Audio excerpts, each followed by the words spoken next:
ஓம் சாந்தி.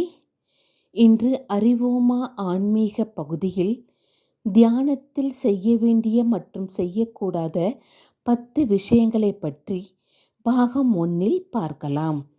பகுதி 1. உங்களுடைய தியானத்தை ஒரு நேர்மறை எண்ணத்துடன் தொடங்குங்கள். தியானத்தை ஆரம்பிப்பதற்கு முன்பு நான் ஒரு தூய்மையான மற்றும் அமைதியான ஆத்மா, அனைத்து குணங்கள் மற்றும் சக்திகளின் கடலாகிய பரமாத்மா இறைவன் எனது ஆன்மீக தந்தை, அவருடன் எப்போதும் நான் தொடர்பில் இருக்கிறேன் என்று நேர்மறையான எண்ணங்களை உருவாக்க வேண்டும். இது உங்களுடைய தியானத்தை அழகானதாக ஆக்கி மனதையும் புத்தியையும் ஒருமுகப்பட வைக்கிறது. பகுதி 2. சிந்தனை செய்வது, காட்சியாக பார்ப்பது இரண்டையும் ஒரே நேரத்தில் செய்யுங்கள்.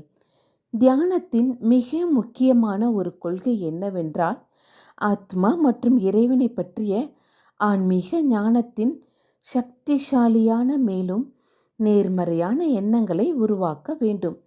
அதே நேரத்தில் உங்களுடைய புத்தியின் கண் மூலம் அந்த எண்ணங்களை காட்சியாக பார்க்க வேண்டும். இதனால் ஒருமுகப்படுத்துதல் என்பது சுலபமாக இருக்கிறது, மேலும் ஒரு இயல்பான முறையாக ஆகிவிடுகிறது. இது தியானத்தின் அழகான அனுபவத்திற்கு வழிவகுக்கிறது. பகுதி 3. கண்களை பாதி திறந்த நிலையில் வைத்திருங்கள். முழுமையாக மூடிக்கொள்ள வேண்டாம். தியானம் செய்யும்போது நீங்கள் கவனத்தில் வைத்துக்கொள்ள வேண்டிய ஒரு விஷயம் என்னவென்றால், கண்களை மூடக்கூடாது. கண்களை மூடுவதனால் ஆத்மா மற்றும் பரமாத்மாவை அழகான ஒளிப்புள்ளியாக மனக்கண்ணில் காட்சியாக பார்க்க முடியாது. மேலும் அமைதியான எண்ணங்களை உருவாக்கும் போது தூக்கத்தினுடைய உணர்வு ஏற்படும். மேலும் தியானத்தை ஆழமாக அனுபவம் செய்ய முடியாது. பகுதி 4. ஒரு நல்ல உணர்வுடன் தியானத்தில் புத்துணர்வாக அமருங்கள். தூக்கம் வரும் நிலையில் இருக்கும்போது தியானம் செய்ய வேண்டாம்.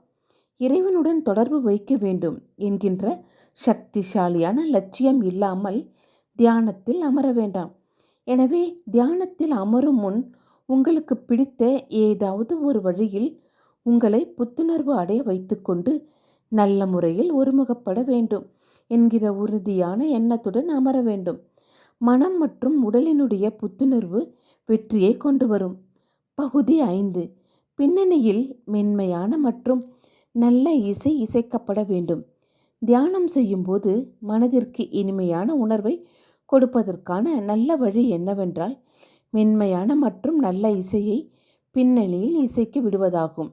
அத்துடன் மனம் வேறு எங்கும் அலைப்பாயாமல் சரியான திசையில் வழிநடத்தப்படுவதற்கு மென்மையான தியான வர்ணனையும் ஒலிக்க விடலாம்.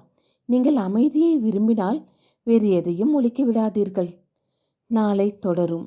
ஓம் சாந்தி.